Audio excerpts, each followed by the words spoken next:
ነብይ ስለመሆኑ አንተ ከቁርአን ሳይሆን የምትነግረኝ ኢየሱስ ክርስቶስ ፈጣሪ ስለመሆኑ ከማምነው መጽሐፍ ቅዱስ እኔ እነግርሃለሁኝ። እኔን አዳምጠኝ። እሺ አሳየን። ፈጣሪ ነው የሚለው አሳየን። አሳያለሁኝ። አንድም አይደለም ጨምሬ ብዙ 3-4 ጊዜ አሳያለሁኝ። በደንብ አሳያለሁኝ። ትልቁ ላይ ኢየሱስ ክርስቶስ እኔ ፈጣሪ ነኝ ያለበትን አሳየን። ትልቁ ላይ እኔ አጋጣሚ አሁን መጽሐፍ ቅዱስ የለኝም። ከፈለክ መጽሐፍ ቅዱስ ካለህ ራስህ ግለጠው። ራስህ ግለጠው። እየነገርኩህ ግለጠው። እየነገርኩህ አዳምጠኝ። እየነገርኩህ ግለጠው። እነግርሃለሁኝ። እሺ ቀስ በል። ኢየሱስ ክርስቶስ እኔ ፈጣሪ ነኝ ያለበት ቦታ ንገረን። ምዕራፍና ያላ ግለጠው። ባሳይህ ምንድነው የምታደርገው አንተ? ንገረን። አንድ 900 ሰው አካባቢ እዚህ ላይ ያለ ይታያል አይደለ? ኢየሱስ ክርስቶስ ነብይ ነው እያልክ እያስተምር ነበር። ሲጀመር ኢየሱስ ክርስቶስ ለምን ወደ ምድር እንደመጣ ኢየሱስ ክርስቶስ እኔ ፈጣሪ ነኝ ያለበት ስጋ ሆኖ ለምን ወደ ምድር እንደመጣ እያወራህ አሳየና እየሰማሁ ነበረ እኮ። አሳይሃለሁ። ተረጋጋ። ባሳይህ ግን አንተ ከዚህ ነገር ትስተካከላለህ አትስተካከልም? ባሳይህ ትስተካከላለህ አትስተካከልም? ኢየሱስ እኔ ፈጣሪ ነኝ ያለበት ክርስቶስ ያለው መልካም አሳይሃለሁ። አንደኛ ዮሐንስ 5:20 ላይ ግለጥና አሳያችሁ እስኪ። ኢየሱስ ክርስቶስ እኔ ፈጣሪ ነኝ ብሎ የተናገረበትን ቦታ ነው የተጠየቀው ብሏል። እዚያ ላይ በደንብ ነው ማሳይህ። ኢየሱስ ክርስቶስ ልብ በል እኔ ፈጣሪ ነኝ ብሎ የተናገረበት ተጠይቀናል። ምን ነው ምን ሆንክ? እባክህ መልሱን መልስ። ኢየሱስ ክርስቶስ እኔ ፈጣሪ ነኝ ያለበት ቦታ አለ መጽሐፍ ቅዱስ ላይ? ምን ነው አትፍራንጅ። አይሰማህም እንዴ ማውራ? ፕሮሞሽን እየሰራ ሰዎችን ከማሳሳት ይልቅ ኢየሱስ ክርስቶስ በነገራችን ላይ አንተ ቤት የሚገቡ ሰዎች ምን ያክል ምንም የማያውቁ ሰዎች ናቸው አይደል? እየገቡ ያሉት አንተ የምታውቀው ገብተሃል። ዛሬ ልትታይ ነው ማን እንደሆነ። ኢየሱስ ክርስቶስ እኔ ፈጣሪ ነኝ ያለበት ቦታ አለ መጽሐፍ ቅዱስ ላይ? ያላ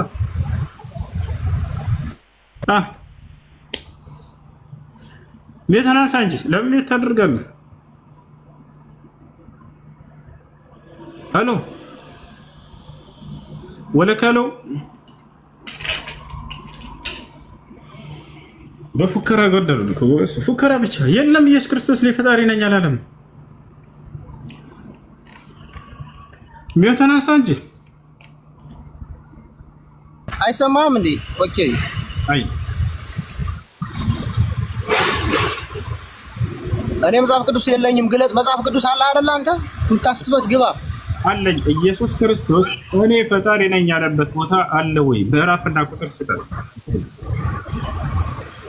ምንድነው አልሰማኝም ያልኩህ? ኦኬ እሱ ጋር ኢየሱስ አይናገርም። ደጋግሜ እነግርሃለሁ። አዩ ግለጠው። አንደኛ ዮሐንስ 5:20 ላይ ግባ። እሱ ጋር ኢየሱስ አይደለም መጽሐፍ ቅዱስ ይላል ብዬ አስባለሁ። ግባ። አዎ የያዘም ካለ እዚህ ላይ ፊት ለፊት ይግባ። ኢየሱስ እሱ ጋር ለምን ፕሮሞሽን እየሰራ ሰዎችን ታስታለህ? አንተ ፕሮሞሽን እየሰራ ሰዎችን አታስት። ኢየሱስ ክርስቶስ የተናገረበትን የተባልከው ኢየሱስ ክርስቶስ ንግግሮቹ በአራት ወንጌላት ላይ ይገኛሉ። እናስተብረስኪ ያስ አልነገረውም መሰለኝ። ማቴዎስ ወንጌል፣ ማርቆስ ወንጌል፣ ሉቃስ ወንጌል፣ ዮሐንስ ወንጌል። በእነዚህ ላይ ኢየሱስ ክርስቶስ በድጋሚ ሲያስተምር ጊዜ ያስተማራቸው ቃላቶች አሉ። ወጣና ለምሳሌ እኔና ባንድ እኔና ያበናይ ገብቷል። ኢየሱስ እኔ ፈጣሪ ነኝ ብሏል እዛ ጋር ያላ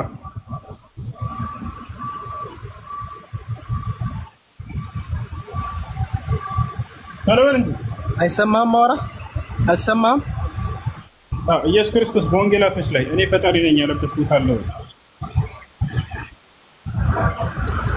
ወንጌል ላይ እኮ ነው የምነግርህ። አይሰማህም? እባክህ የዮሐንስ መልእክት ዮሐንስ የተናገረው ነው። ኢየሱስ የተናገረበትን የተጠየቀው። እሺ እሱን መግለጥ ካልቻልክ አልደጋግምም። በቃ አመሰግናለሁ። ሲቀጥል ኢየሱስ ክርስቶስ እሱ ፈጣሪ ከሆነ ያላ ወላሂ ያላ ፍጡሩን አልፈጠረም እያልክ ነበር። አዳምጠኝ እንጂ እኔ እኮ መጽሐፍ ቅዱስ አላስኩም ግለጥ ብያለሁኝ። የዮሐንስን ንግግር አጋጣሚ ስራ ቦታ ስለሆንኩ ይገልጽልሃለሁ። ምንድነው ሰው አዳምጥ። እሱ ስጋ ለብሶ ወደ ምድር ወርዶ እኮ ለሐዋርያቶች ትሕትናን ሲያስተምር ምንድነው ያለው? ትሕትናን ሲያስተምር ስትጸልዩ እንዲህ ብላችሁ ጸልዩ ብሎ ሲናገር 2 ዓሣና 5 እንጀራ ሲያበረክትላቸው የሰማይ አባት ሆይ ብሎ እየጸለየ ለነሱ ሲያስተምር ነበር። የሰማይ አባት ሆይ ያለው እሱ የሰማይ አባት አለው። ግን ከሱ ሌላ አምላክ ኑሮት አይደለም። ከሱ ሌላ አምላክ ኑሮት ሳይሆን ለሐዋርያቶች መጸለይን እያስተማረ ነው። ገብቶሃል አይደለም? እናንተ ግን ይህችን ብድግ አድርጋችሁ ይዛችሁ ሌላ ፈጣሪ ያለው ትላለህ። ሌላ ፈጣሪ እያለ ነው እሱ እየለመነ ነው ትላለህ። ገብቶሃል አይደለም? ፈጣሪ ቢሆን እንዴት ይተኛል? እሱ ፈጣሪ ከሆነ ፈጣሪ አይተኛም። ባህር ላይ ፈጣሪ ተኝቷል። እንዴት አንቀላፋ? ፈጣሪ አይተኛም አያንቀላፋም እያላችሁም ትላላችሁ። እና ፈጣሪ ካልሆነ እንዴት ባህርን መገሰጽ ይችላል? ስብከት ነው ወይ? አታስት ሁሴን ኮረጋ በረዳል ተኛና ኢየሱስ ክርስቶስ አምላክ አለ ብሎ ተናግሯል። ማስረጃ ያሳየ። መጀመሪያ ወዴት ነው የምትሄደው? ቆይ እኔ አዳም ኢየሱስ ክርስቶስ አምላክ ስለመሆኑ አሳየን ያልከው አይደለ? ነገርኩ። አሁን ሌላ ፓርት ዘለህ ለምን ትሄዳለህ? ግለጥና ታያቸው። 2300 ሰው አለ። ግለጥና ታያቸው ያልኩህን ግለጥና ታያቸው። ተረጋጋ እኮ ግለጥና ታያቸው። ሰዎችን አታስት እንደዚህ ቆሻሻ ነው። በስተመጨረሻ ክርስቲያን ካለ ይቀጥል። ተዋህዶ ካለ የሚተናሳ ሌሎች ክርስቲያን ካላችሁ ሰው ተናገረ አለ ፈጣሪ። መደማመጥ የሚባል የለም። ተናዳቸው ነው የምትገቡት አይደል? እኛ አልተሳደብንም። መጽሐፍ እያነሳ ነው በማስረጃ የምናወራው። የሚሳደብ ሰው ካለ ሄዳችሁ ብትገስጹ የራሳችሁን መምህሮች የተሻለ ነበረ። የተቻለ እኛ በማንም ላይ ደንበር አናልፍም። በመሲሁም ላይ ሆነ በማርያምም ላይ ኢየሱስ ነብይ ነው ትላለህ። ነብይ አይደለም ማለት ወይ ነብይ ነው ላሳይህ አይቻልም። አላህ ሙስተዓን። አትሳደቡ፣ ጥሩ አይደለም። መሳደብ ጥሩ አይደለም። እሺ፣ ለማንኛውም ጥያቄ ያለው ካለ ይጠይቅ። አሎ አላችሁ? ጥያቄ ያላላ? ሰላም አለይኩም ሙሳ። አለይኩም ሰላም። ጥያቄ ነበረኝ ቁርአን ላይ። እሺ ጥያቄ ምንድን ነው? ሱረቱ ኒሳ ምዕራፍ 4 ቁጥር 157 ላይ ያለው የወማ ቀተሉ ወማ ሰለቡ ወላኪን ሹቢሀ ለሁም የምትለዋን አስረዳኝ። አልገደሉትም፣ አልሰቀሉትም፣ ነገር ግን ለእነርሱ ተመሰለባቸው። ወላኪን ሹቢሀ ለሁም የምትለዋን ማለት ነው። ለእነርሱ ተመሰለባቸው፣ ለእነርሱ መስሎ ታያቸውና ገደሉት፣ ሰቀሉት። ማንም ከተባለ መሲሁን አይደለም ሌላን አካል። መሲሁን ምን ያደረገው ታዲያ ከተባለ እዚያው ላይ በል ረፈዐሁ ላሁ ኢለይህ ይላል። በእውነትም እኔ ወደ እኔ አንስቼዋለሁ ይላል። አምላክ አላህ ስብሐነ ወተዓላ መሲሁን ወደ ራሱ አነሳ። ቀድሞ ነገረው። ቃለ ላሁ ያ ዒሳ ኢኒ ሙተወፊከ፣ እኔ አንተን ልወስድህ ነው ወደ እኔም ላነሳህ ነው አለ። አላህ ስብሐነ ወተዓላ መሲሁን አነሳው። እነዚያ ሰዎች ግን በመሲሁ የተመሰለባቸውን አካል ገደሉ፣ ሰቀሉት። ከዚያም መሲሁን ገደል ነው ሰቀል ነው ብለው ተናገሩ። ይሄን ያለው ነገር መሲሁ አልተገደለም፣ አልተሰቀለም። አምላክ አላህ ሱብሓነሁ ወተዓላ በክብር አንስቶታል፣ በሰማይ ላይ ይገኛል። እሱ እንዳለ ሆነ። አሁን ለምሳሌ ክርስቲያን አሁን ጓደኞቻችን ምናምን ሲጠይቁን እቺ ሹቢሀ ለው የምትለዋን የሆነ አላህ እንዳደረገባቸው ምናምን አድርገው ነው የሚሉትና እሷን ትንሽ ተወራረ። እሺ አንደኛ ወላኪን ሸበህቱ ዐለይሂም አላለም። እኔ አመሳሰልኩባቸው አላለም። አላህ ተመሰለባቸው ነው ያለው። ልክ አንተ መንገድ ላይ የሆነ ዘለቀ የሚባል ጓደኛ ቀጥሮ እመጣለሁ ብሎ እየጠበቅከው እያለ እሱን የሚመስል ሰው አየህ። ይሄ ሰው ዘለቀ መሰለህና እንዴት ነህ ዘልዬ ብለህ ያዝ አደረግከው። ለአንተ ተመሰለብህ። ልክ እነዚህም ሰዎች ኢየሱስ ክርስቶስ መስሏቸው መጡ። እነዚህ ፈሪሳውያኖች አያውቁትም ነበር። እንደውም መጽሐፋቸው በደንብ ያብራራል። ይሄን መረዳት ለሚፈልግ ሰው ፈሪሳውያኖች አያውቁትም ነበረ። ኢየሱስን የሚጠቁማቸው አንድ አካል ይፈልጉ ነበር። ማንን ከተባለ ይሁዳ። እኔ ነግራችኋለሁ፣ አሳያችኋለሁ ብሎ 30 ዲናር ተቀብሎ ወሰዳቸው። እነዚህ ሰዎች አያውቁትም። ከዛ ሄዱና ከሰዎች እኔ ቀደሜ የምስምላችሁ ነው ብሎ ነገራቸው ይሁዳ። ከዛ ሄደና ሳም አደረገው። በዛ እነሱ ይዘውት ሄዱ ይላል። የሚገርምህ በዚሁ ላይ ይጋጫል የራሱ መጽሐፍ። እሱ እዚህ ጋር አንድ ጥያቄ ያለኝ እኔ። እሺ ነብይ ነኝ ያለበት ነብይ ነው ብላችሁ እያማራችሁ ነው። ነብይ ኢየሱስ ክርስቶስ አምላክ አይደለም ብሎ ግልጽ በግልጽ የሚናገር አሁን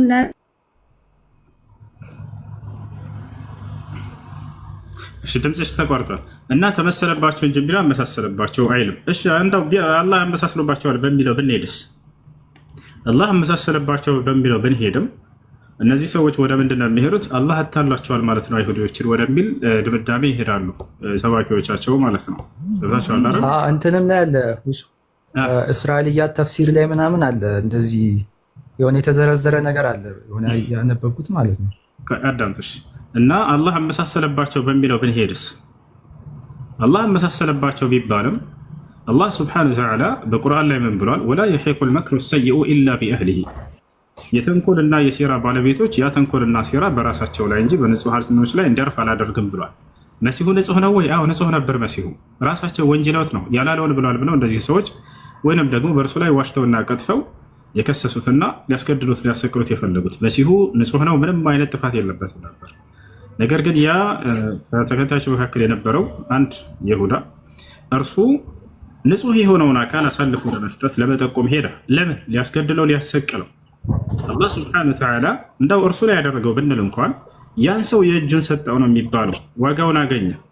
አንድ ሰው ለሰዎች ጉድጓድን ከቆፈርክ በዛ በቆፈርከው ጉድጓድ ትተከላለህ እንላለን በተለምዶ። ያ ሰው ለሰዎች ጉድጓድ የቆፈረ ሰው በዛ በቆፈረው ጉድጓድ መግባቱ ፍትህ ነው አይደለም? ለዚያ ሰው ፍትህ ነው። እንኳን የእጁን አገኘ ነው የምንለው። ለሰዎች መጥፎን ነገር አስቦ ይሄ ሰው እያደረገ የዛኔ እጁን አገኘ። ያ ነው። እንዳጠቃላይ ግን በቁርአኑ ላይ አላህ ሱብሓነሁ ወተዓላ ተመሰለባቸው አለ እንጂ እኔ አመሳሰልኩባቸው የሚል ቃል በፍጹም አልተናገረም። እና አድርገው እንዳው በቃ አላህ አታሏል ማለት ነው ብለው ግግም ካሉበት አላህ አታለለ የሚል የለም በቁርአን ያለ የለም። ነገር ግን መጽሐፍ ቅዱስ ላይ እግዚአብሔር አታላይ ነው የሚል ቃል በቃል ነብያትን የሚያታለው እሱ ሆነ ተቀምጧል። ጥቅሱ ከፈለክ ትታለህ። እሱን አውቀዋለሁ። ይሄን ይመስላል። እሺ ሌላ ደግሞ ማለት ነው ምዕራፍ 7 ቁጥር 27 ላይ የአዳም ልጆች ሆይ ሰይጣን አባታችሁን እናታችሁን ኀፍረተ ገላቸውን ሊያሳያቸው ልቦቻቸውን ከነሱ የገፈፈ ሲሆን ከገነትም እንዳወጣቸው ሁሉ እናንተን አይሞከራችሁ ይላልና ይሄ ከገነትም እንዳወጣችሁ የሚለውን እሱን ከዛ ከእንትኑ ጋር አይጋጭም ነው ወይስ እንዴት ነው? ከምኑ ጋር? ይሄ መሰሉን ከመሰሉ ለዚህ ነው የሚለው ጋር መሰሉን ከመሰሉ ምንድን ነው? አይ ሱረቱል በቀራ ምዕራፍ 2 ቁጥር ስንት አካባቢ ላይ እንዳለው ማለት ነው። ምን አገናኘ ከሱ? እዚህ ጋር ከገነት እንዳወጣችሁ የሚለው አሁን ክርስቲያኖች የሚያስቡት ፍሬውን ከበሉ በኋላ ነው ከገነት አምላክ ያባረራቸው ብሎ እንደሚያስቡት ማለት ነው። መሰሉን ከመሰሉ ለዚህ የሚለው ጋር ምን አገናኘው ነው? ያ የሚናገረው ስለ መናፍቆች ነው።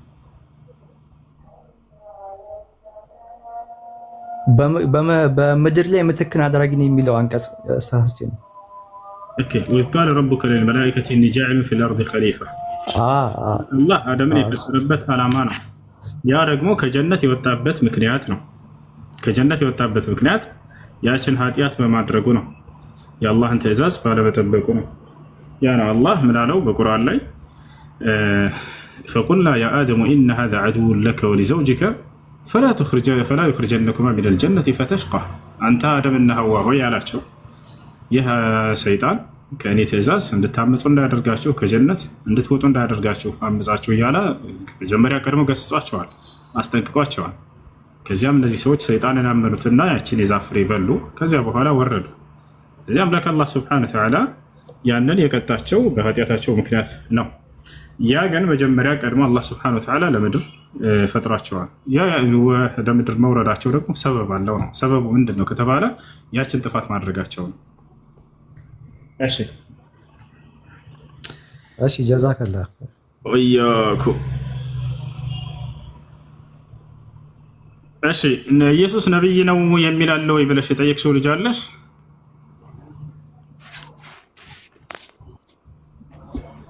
ኢየሱስ ነብይ ነው ብለሽ የጠየቅሽው ልጅ አለሽ?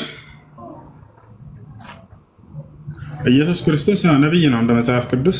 በዘመኑ የነበሩ ሰዎች እንዳለ ነብይ ነው ብለው ያምናሉ። አንድ በዘመኑ የነበሩ ሰዎች ተአምራትን ያዩ ሰዎች ነብይ ነው ብለው ያምናሉ። ሁለት ልክ እንደ ኢየሱስ ክርስቶስ ራሱን ነብይ እንደሆነ ገልጿል።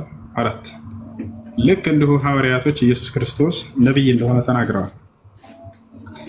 ያው እሺ ሰላም እንዴት ነህ? ሰላም ደህና ነሽ? አላህ እግዚአብሔር ይመስገን። ደህና ነሽ? ኢየሱስ ክርስቶስ በእናንተ ነብይ በእኛ ደግሞ ፈጣሪ ነው አይደለም? ኢየሱስ ክርስቶስ ፈጣሪ ነው የሚል ቃል የለም። ወይንም እኔ ፈጣሪ ነኝ አላለም። ነገር ግን ኢየሱስ ክርስቶስ የፈጣሪ አገልጋይ ነው፣ የፈጣሪ ነብይ ነው፣ መልእክተኛ ነው እንደ መጽሐፍ ቅዱስ ነው። በመጽሐፍ ቅዱስ ግን በእኛ ፈጣሪ ነው እንጂ እንትን አልተባለም። ነብይ ነው አልተባለም። ነብይ ነው ተብሏል። ላሳይሽ መጽሐፍ ቅዱስ ላይ እሺ።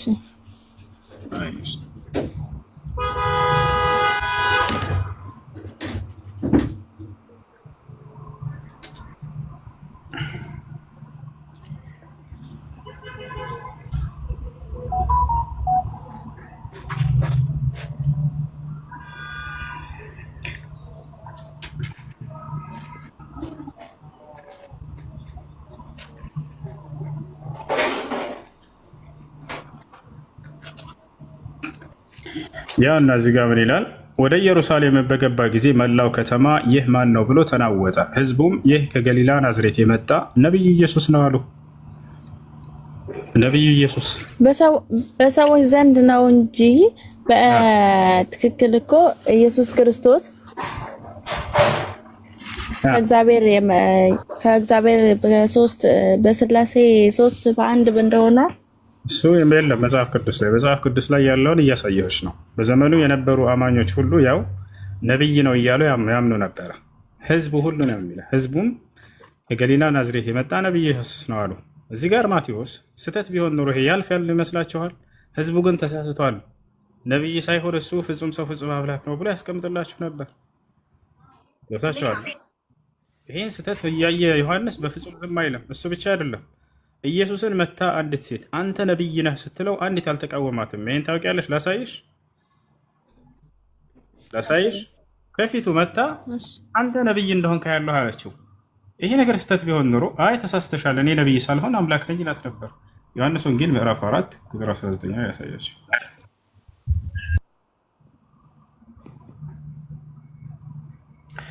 ያው እና ሴትዮዋ መጣችና ሴቲቱም ጌታ ሆይ አንተ ነብይ እንደሆንክ ያለው አለችው። አባቶቻችን በዚህ ስፍራ ሰገዱ፣ በዚህ ተራራ ሰገዱ፣ እናንተም ሰው ሊሰግድበት የሚገባው ስፍራ በኢየሩሳሌም ነው ትላላችሁ አለችው። አንተ ነብይ እንደሆንክ ያለው እያለች በፊቱ ነብይነቱን ትናገር ነበር። ታቻላል። ኢየሱስም እንዲህ አላት፣ አንቺ ሴት እመኚኝ፣ በዚህ ተራራ ወይንም በኢየሩሳሌም ለአብ የማትሰግዱበት ጊዜ ይመጣል። እናንተ ለማታውቁ ትሰግዳላችሁ፣ እኛ መዳን ከአይሁድ ነውና ለምናውቀው እንሰግዳለን። ኢየሱስ ራሱ ከሚሰግዱት መካከል ነበር ለአብ። ያው እንሰግዳለን እያለ ይናገራል፣ ይሰግዳል ለአምላኩ። ነብይ እንደሆነ ከፊቱ እየመጡ ሰዎች ሲናገሩ አይቃወማቸውም ነበር። ነብይነቱን ተነግሯል በመጽሐፉ ላይ። አይኑን ያበራለትን ሰው ምን ትላለህ ተብሎ ሲጠይቅ አይንህን ስላበራለህ ሲባል እርሱ ነብይ ነው ብሎ ተናገረ። ተአምራቱን ያዩ አብረውት የኖሩ ትምህርቱን የሰሙ አብረውት ከፊቱ እየመጡ አንተ ነብይ ነህ እያሉት በፍጹም አይቃወማቸውም። ይሄ ክህደት ቢሆን ኖሮ ይሄን ክህደት እየሰማ መሲሁ ዝም አይላቸውም ነበር። አይ እኔ ነብይ ሳልሆን አምላካቸው ነኝ እናንተ ብሎ ያርማቸው ነበር። ይፋቻለሁ። ይሄን ይመስላል። አመሰግናለሁ። አይ ሌላ ጥያቄ አለሽ? ቆይ አንዴ። እሺ ሌላ ጥያቄ አለ? ቀጥል። ሰላም፣ እኔ ጥያቄ አለ። እሺ ሰላም። የእኔ ጥያቄ ምን መሰለህ፣ በካዕባ ዙሪያ ከነቢዩ መሐመድ ውጭ ሌሎች ነቢያቶች እዛ ቦታ ላይ የአምልኮት ስርዓት አድርገው ከሆነ ከቁርአን ላይ ማስረጃ አለ ማለት? እሺ በቁርአን ላይ ከነቢዩ መሐመድ ሰለላሁ ዐለይሂ ወሰለም በፊት በዚያ ቦታ ላይ አምልኮ ያደረጋለ ወይ? አብርሃምና ኢስማኤል በዚያ ቦታ ላይ ሄደው ጭራሽ ያን ቦታ ያጸዱት የሰሩት እነርሱ እንደሆኑ ቃል በቃል አሳይሻለሁ።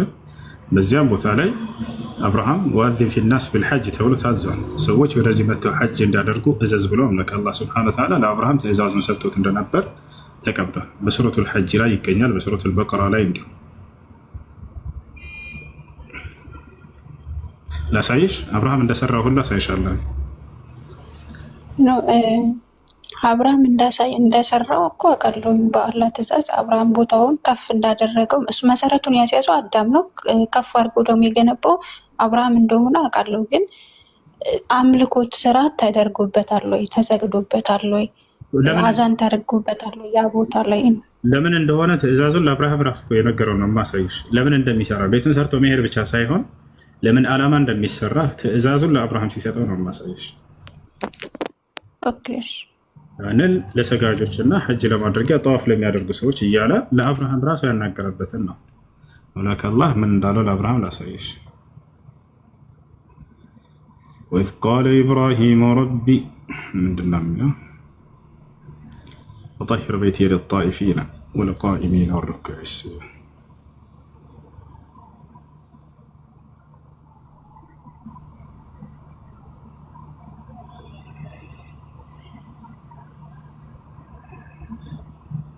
سورة البقرة عندما عندما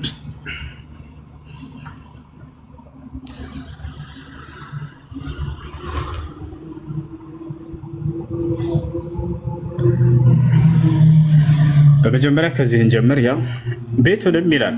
ቤቱንም የሚለው አምላክ አላህ ሱብሓነሁ ወተዓላ ስለ ካዕባ እያወራ ነው።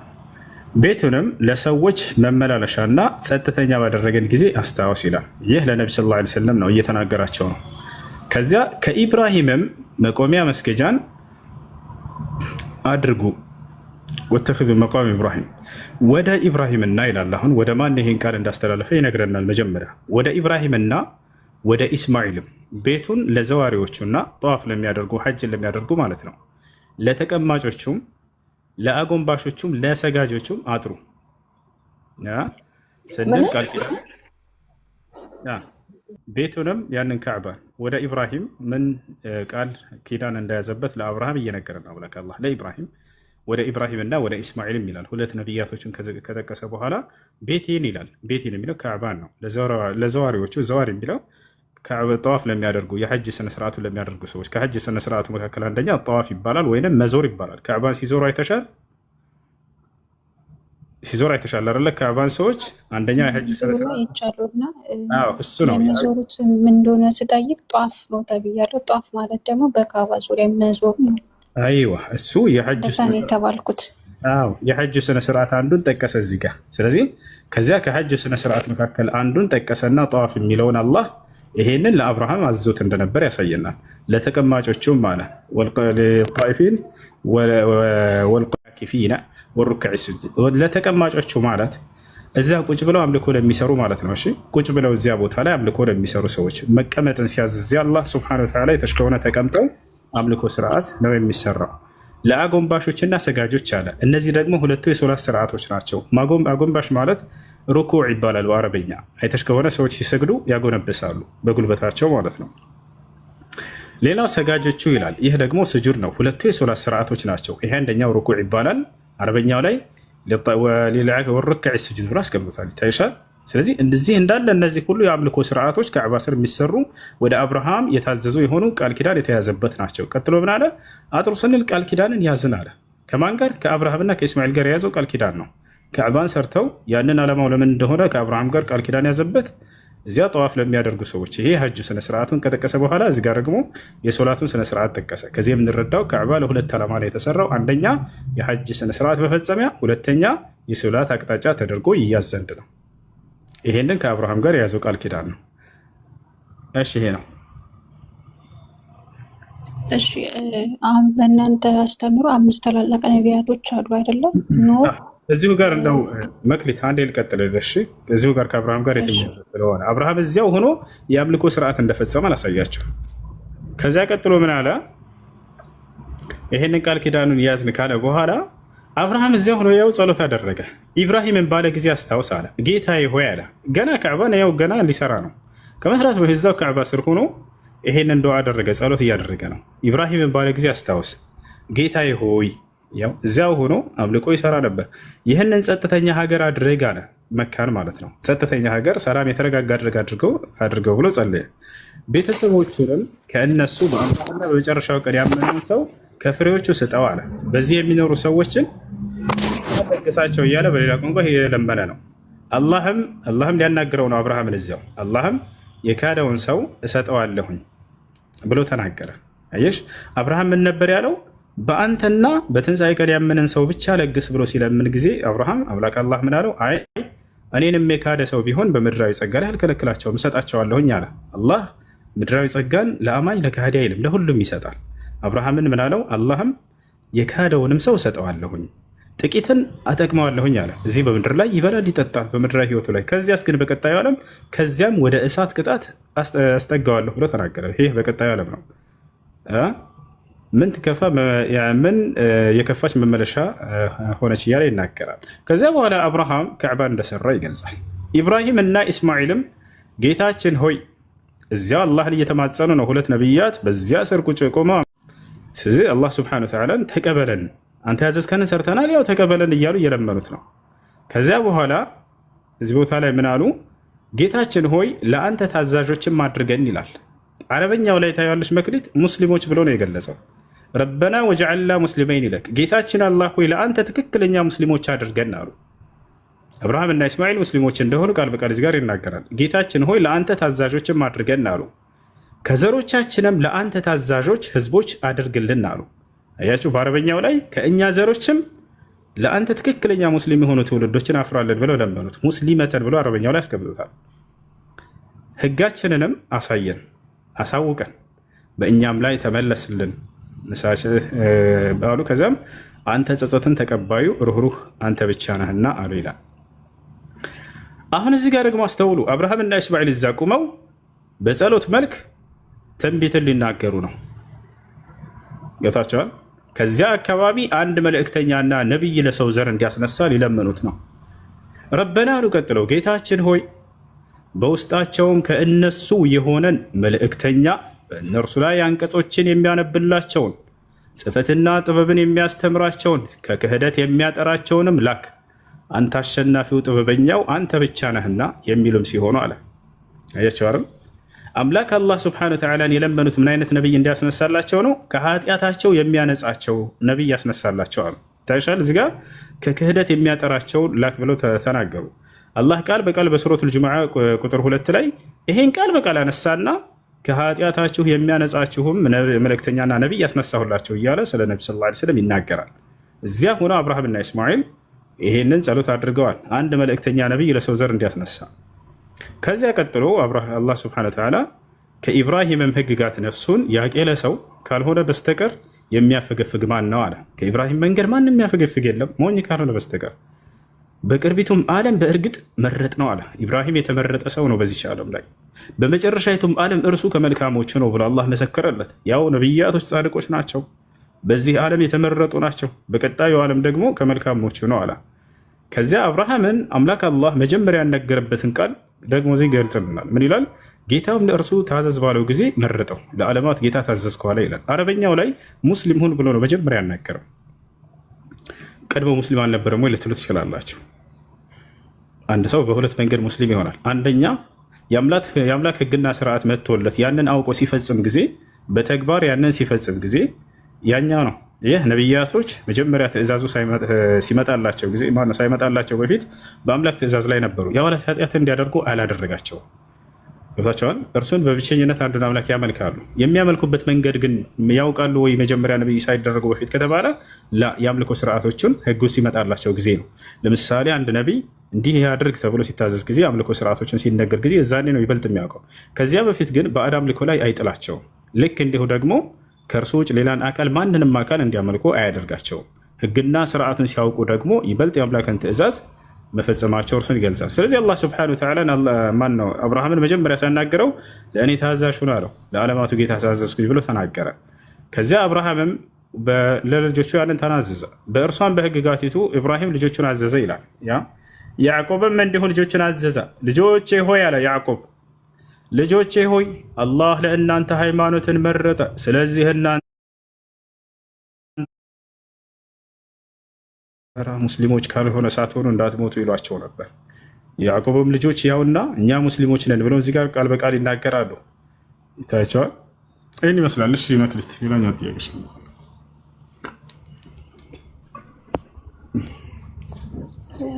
እሺ ግን በዚሁ ላይ ሌላ ጥያቄ ስላለኝ ወርጄ እንደገና ልግባት። ትንሽ ስላልተመቸኝ ነው፣ ተመልሼ እገባለሁ።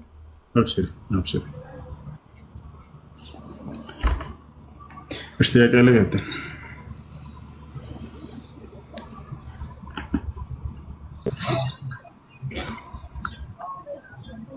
አሎ ጥያቄ ያለለ?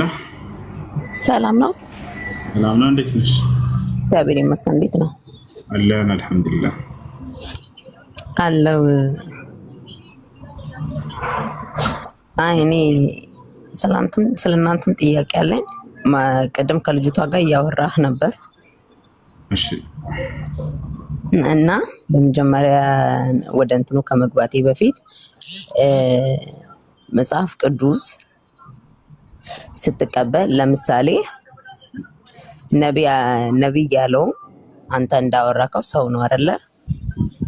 ትቀበላለህ። ስለዚህ ጌታ ያለውም ሰው ከሆነ መቀበል አለብህ። ከአንድ መጽሐፍ ውስጥ አንዱን ተቀብለ አንዱን አልቀበልም ማለት አትችልም። የኢየሱስ ክርስቶስን ነቢይነት የተናገሩት ሰዎች ናቸው። ራሱም ተናግሯል አልክ። ስለዚህ ራሱ ባይብል ላይ ደግሞ ሰውም ራሱ ክርስቶስም የተናገረውን መቀበል አለብህ። እና አሁን ቅድም ደግሞ ወደ ልጅቷ ወደ አወራከው ሀሳብ ሲሄድ እሱን እንጨርሳ እንዴ የመጀመሪያው፣ ከዛ ወደ ልጅቷ ሀሳብ ደግሞ እንሄዳለን። እሺ። ነቢይ እንደሆነ እንደተቀበልክ ሁሉ መጽሐፉ ላይ አግኝተህ ጌታ መሆኑንም የተነገረበትን ለምን አትቀበልም ነው? ጌታ ሲባል ትርጉሙ ጌታ ሲባል አንደኛ መለኮታዊ ጌትነት አለ፣ ሁለተኛ ደግሞ ስልጣን ወይንም ሹመት አለ። ያ ማለት ለነቢያቶች በመደረግ የሚገኝ የሆነ ጌትነት አምላክ ጌታ ያደርጋቸዋል። ያ ማለት ለህዝቦቻቸው አለቃ ያደርጋቸዋል። የክርስቶስ ጌትነት የትኛው ነው ታዲያ ከተባለ መጽሐፍ ቅዱስ ላይ በመደረግ የተገኘ ጌትነት ነው። ማስረጃ ላሳይሽ እችላለሁ። እግዚአብሔር ጌታ አደረገው ነው የሚለው። ልክ ከእርሱ በፊት ሌላ ያደረገው ጌታ አለ ወይ ከተባለ ነቢያቶችን ሁሉ እግዚአብሔር ጌታ ያደርጋቸው ነው። ለምሳሌ ዮሴፍ ኦሪት ዘፍጥረት ምዕራፍ 45 ቁጥር 9 ላይ እግዚአብሔር ዮሴፍን ጌታ አደረገው ይላል። የሐዋርያት ሥራ ምዕራፍ 2 ቁጥር 36 ላይ እግዚአብሔር ኢየሱስን ጌታ አደረገው ይላል። ስለዚህ በመደረግ ያገኘው ጌትነት እንጂ ያ ማለት ግን እነሱ የተሰጣቸው የምድር ጌትነት እንጂ የሰማይ ጌትነት አልነበረም። ኢየሱስ ክርስቶስም እንደዚያው ነበር። ኢየሱስ ክርስቶስ የተሰጠው በአብ ቀኝ በቀኙ የመቀመጥ ጌትነት ነው ኢየሱስ ክርስቶስ የተሰጠው እንጂ የምድር ጌትነት አልተሰጠውም ለኢየሱስ ክርስቶስ። ማሳይሽ ጌትነቱ በመደረግ ያገኘው ጌትነት ነው፣ ስልጣን ነው፣ ሹመት ነው ይላል መጽሐፍ ቅዱስ። ፈቃደኛ ነሽ? ላውጣልሽ? ምን አልከኝ? ላውጣልሽ? ኢየሱስ ክርስቶስ ጌትነቱ በመደረግ ያገኘው ጌትነት ነው ይላል መጽሐፍ ቅዱስ። የኢየሱስ ክርስቶስ ጌትነት እሺ፣ አሳየኝ። አይ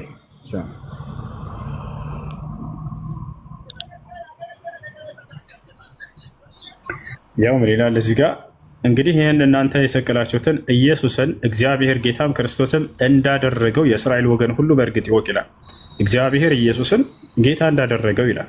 ስለዚህ እግዚአብሔር ነው ኢየሱስን ጌታ ያደረገው እንዳደረገው እያለ ተገልጿል። በመደረግ ነው ያገኘው ጌትነት። የዕብራውያን ስራ ነው። የሐዋርያት ሥራ ምዕራፍ 2 ቁጥር 36። እሺ አንብብ። ከመጀመሪያው ጀምርልኝ። ከየት? ከመጀመሪያው ከመነሻው ሙሉ መጽሐፉ ነው እና በመጀመሪያ ደረጃ አሁን ቅድም ለልጅቷም ስትናገር የነበረው ለዛች ለሳምራዊቷ ሴት ኢየሱስ ክርስቶስ በውሃው ዳር ላይ የተናገረውን ቃል አንተ ነቢይ ትመስለኛለህ ብላ ሴትዮዋ ሳምራዊቷ ሴት ስትናገር ኢየሱስ ክርስቶስ ስለ እስራኤልና ስለ ሳምራውያን የመስገድ ቦታ እየተናገረ ሳለ ወደ ታች ወርደ ስታነብ ግን መሲሁ ሳምራዊቷ ሴት እንደዚህ አለች፣ መሲሁ በመጣ ጊዜ አለች። እንደውም ለምን አትከፍትልኝ? ችግር የለም። ኢየሱስ ክርስቶስ መሲሁ በመጣ ሰዓት እውነቱን ይነግረናል ስትል ያ የምነግርሽ እኔ ነኝ አላት። ና ኢየሱስ ክርስቶስን ለምንድን ነው ነቢይ የሚሉት? እስራኤላውያን፣ አይሁዶች፣ ፈሪሳውያን ሁሉም ነቢይ ነው የሚሉት ለምንድን? ከቀደመው በፊት ከኢየሱስ ክርስቶስ በፊት ነቢያት አሉ። በትክክል ያኚን ነቢያት ደግሞ በትክክል ያኚን ተአምራት ደግሞ ያደርጋሉ። ከሚያደርጉት ተአምራት ውስጥ ግን እውር የተረተረና የሞተ ያስነሳ አንድም ነቢይ አልነበረም ይላል ቃሉ ላይ አለ። መጽሐፍ ቅዱስ ላይ ላሳየሽ። ከኢየሱስ በፊት እውር ኤልሳ አለ። አይዋ። ስለዚህ አይንን ያበሩ ከኢየሱስ ክርስቶስ በፊት ሙታንን ያስነሱ ነቢያቶች አሉ፣ አይንንም ያበሩ ነቢያቶች አሉ። ላሳይሽ። እሺ አሁን ለምሳሌ አንተ ነቢያት ብለው የተናገሩትን ተቀበልካ? እሱን አሁን አመንሸህልን ከክርስቶስ በፊት እነዚህን ተአምራቶች ያደርጓቸው ነበር ነቢያቶች በገዛ መጽሐፎች ላይ ላውጣለች። በትክክል አላ ያደርጋሉ። ስለዚህ ምንድነው የሚለየው ታዲያ? የማን የኢየሱስ ክርስቶስ ተአምራት ማድረጉ ነው በምንድን የሚለየው የምትለኝ? ሁሉ ነገሩ ከሌሎች የሚለይበት ነገር የለም። ኢየሱስ ክርስቶስ እንደማንኛውም ነብይ ነው። እንዳለፉት እንደቀደሙት ነብያቶች ነው። ልክ እንደነ ሙሴ ያለ ነብይ እንደሆነ ከገዛ መጽሐፍ አሳይሻለሁ። ኦሪት ዘዳግም ምዕራፍ 18 ቁጥር 18 ላይ ምዕራፍ 20 ቁጥር 18 ላይ ይላል 18 ላይ ልክ እንዳንተ ያለ ነብይ ያስነሳላችኋለሁ ብሎ ክርስቶስን ገለጸው ለሙሴ። ልክ እንዳንተ ያለ ነብይ እንደ ሙሴ ያለ ነብይ ነው እርሱ። ክርስቶስ ከሌሎች የሚለይባቸው ነገራቶች ያሉ በአፈጣጠር ይለያል። ያ ግን አምላክ በእርሱ ላይ ያደረገው ድንቅ ነገር እንጂ እርሱ ከሌሎች የሚበልጥበት መበላለጫ ሚዛኑም አይደለም። እግዚአብሔር ለይሁዳኖች ቃል መግባቱን ታምናለህ አታምንም? ኪዳን እንደገባላቸው መሲህን እንደሚልክላቸው ለምሳሌ ኢሳያስ 55 ላይ ማለት ነው። መሲሁ እንደሚመጣ ችግር የለውም። መሲሁ ነው ብለን እኛ ምን አይነት መንገድ ይመጣል አለ? መሲህ እንደሆነ እናምናለን። ግን የመጀመሪያው መሲህ እርሱ ብቻ አይደለም፣ በርካታ መሲህ አሉ መጽሐፍ ቅዱስ ላይ ከፈለግሽ አሳይሻለሁ። ማለት ከኢየሱስ ክርስቶስ ሌላ መሲህ አለ ነው የምትለኝ? አዎ ነፍ በጣም ብዙ። እሺ አሳየኝ።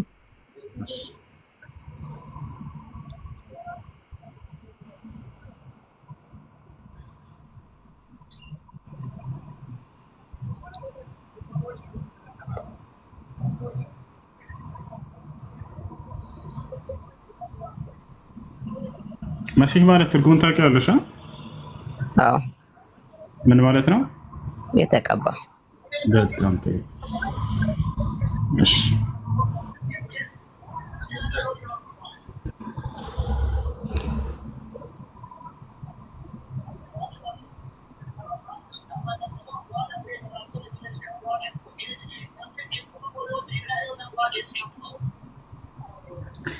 እሺ እሺ ምዕራፍ 12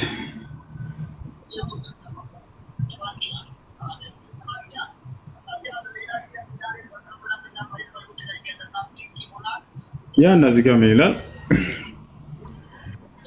መጽሐፈ ሳሙኤል ላይ እነሆኝ በእግዚአብሔርና እርሱ በቀባው ፊት መስክሩብኝ እያለ ይናገር። በእግዚአብሔር እና እርሱ በቀባው ፊት መስክሩብኝ፣ የማንን በሬ ወሰድኩ፣ የማንንስ አህያ ወሰድኩ፣ ማንንስ ሸነገልኩ እያለ ይናገራል። እዚህ ቦታ ላይ የቀባው የሚለው ላይ የአረበኛው ላይ ሄደሽ ብታዩ መሲሁ ወይንም ክርስቶስ ተብሎ ነው የተቀመጠው። በጣም በርካታ መሲሆች ነበሩ። እነ ዳዊት የተቀቡ ናቸው፣ እነ ሰለሞን የተቀቡ ናቸው፣ መሲሆች ናቸው። የዕብራይስጥን ሄደሽ ብታዩ እንዳለ መሲህ ወይንም በግሪከኛው ክርስቶስ ብሎ አስቀምጧቸዋል። ያ ነው። ክርስቶስም እንዲሁ በዘመኑ ለእስራኤል ሰዎች ተቀባ። እርሱም ይሄን ማዕረግ ራሱ ያገኘው በመቀባት ነው። ማን የቀባው? ኢየሱስ ክርስቶስን አምላኩ። ማን ነው አምላኩ? እግዚአብሔር። ላሳይሽ መጽሐፍ ቅዱስ ላይ እኮ በማ በኩል ቀባው? ለምሳሌ ሁሉም ነቢያት የተቀቡበት የየራሳቸው ሰው አላቸው። ኤልሳዕንም ኤልያስም ሁሉም ማለት ነው። ስለዚህ ኢየሱስ ክርስቶስም ይሄንን ማዕረግ ያገኘው በመደረግ ነው። ማን ቀባው? አምላኩ ቀባው። ላሳይሽ ማስረጃ ላውጣልሽ። ኢየሱስ ክርስቶስን የቀባውን አካል አውጣልኝ። አየሽ፣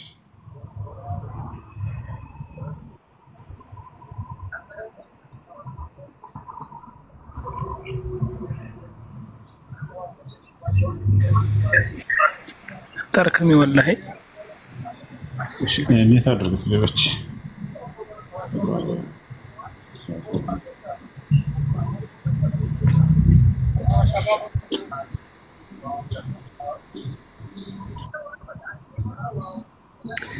እሺ ያውና ስለ ኢየሱስ ክርስቶስ እዚህ እየተናገረ አንደኛ ጽድቅን ወደድክ አመፃንም ጠላህ፣ ስለዚህ እግዚአብሔር አምላክህ ከጓደኞችህም ይልቅ በደስታ ዘይት ቀባህ ይላል። ማን? እግዚአብሔር አምላክህ። ኢየሱስ ክርስቶስን እግዚአብሔር አምላኩ ነው የቀባው። ሌላም ልጨምርልሽ።